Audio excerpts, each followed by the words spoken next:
Hello and welcome to the gentle viewers of YouTube World. I am Amrita Sinha, an occupational therapist and life coach in training.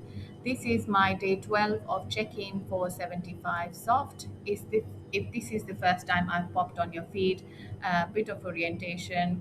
I started doing this check-in as a part of a social experiment and personal accountability check-in for a mindset challenge called 75 Hard, which was designed by Andy Frisella, and I'm doing an alternate version of that called 75 Soft.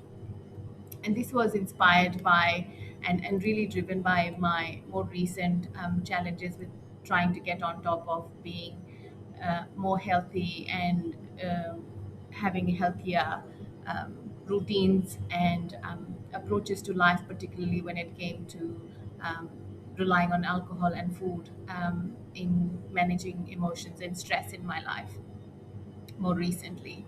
Um, and I'm pleased to report that I've managed to complete all my four challenges, which require you to have a hydration challenge, a food challenge, a self development challenge, and a physical exercise challenge. I've added a meditation challenge to mine. So this is day 12. And the beauty of this 75 soft is that it comes with a forgiving mode, which helps you be more compassionate towards yourself and maintain your goals even though you did not complete all the challenges on that one particular day. um, so, what I normally do is give you a little bit of a brief reorientation and context to why I'm popping in your feeds, a little bit about myself, and also how my day has gone and what has stuck with me, what inspired me, what kind of any thought provoking or a reminder of gratitude, anything special nuggets that kind of stood out in my day, I share that. Um, for the last few days, I had been providing a summary of the book that I've been reading, which is The Feel Good Productivity by Ali Abdul. And we are still on the topic of alignment. Over the last few sessions, we touched on topics of burnout, sorry, not alignment, burnout. And he describes them in two categories of overexertion, depletion related burnout, and then disalignment related burnout.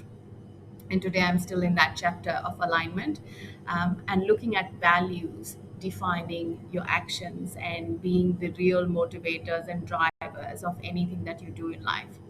And that ties in quite nicely, and it's a beautiful reminder. But in some ways, I've been reflecting as the days have been going is why some days have felt easier, why I've been able to show up, and really because this time around what I'm doing is very aligned with my value system. Is feeling resourceful for myself is very important value. Feeling empowered is a very important value for me, and I try and bring that into my interactions and how I show up in life every day.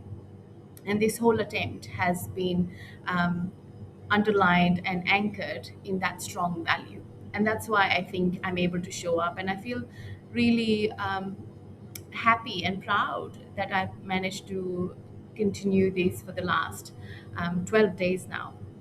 So that was my little bit of nugget from the book. The other thing that stood out for me today was a podcast that I was listening to by the Diary of the CEO, Stephen Bartlett, and I'll put a link of that.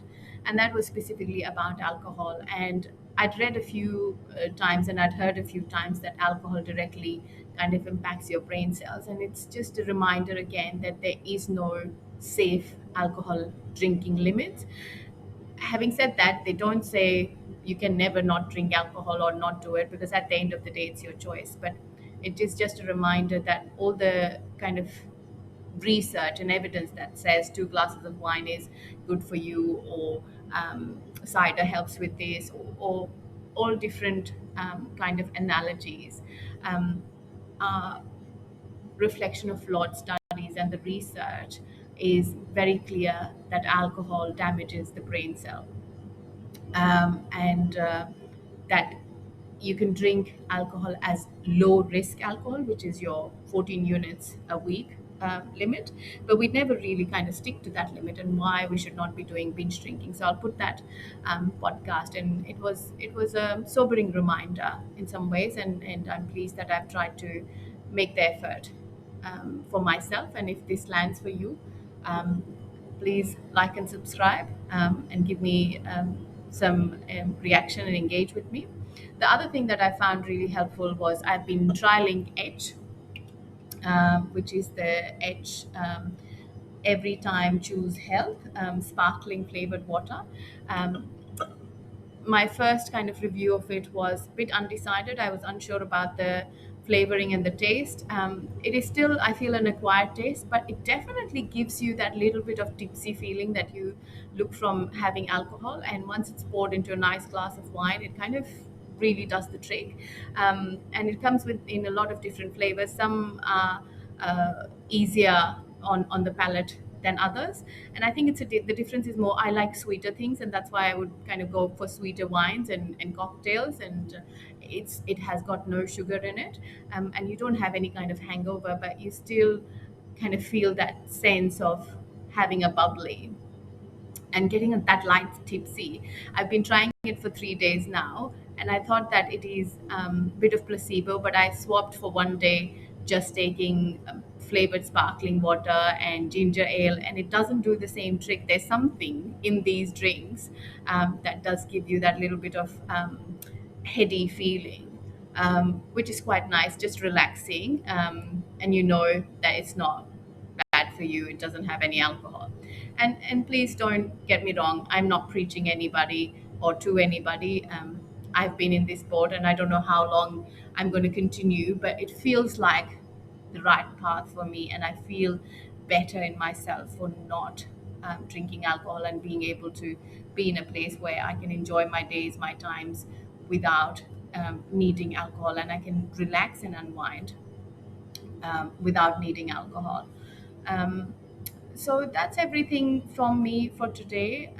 With that, I'll sign off. And if I have popped on your feed, thank you so much for spending the last 6, 8 minutes with me. If anything I say lands with you, please like and subscribe, engage with me. Um, Let me know your thoughts. Until then, goodbye.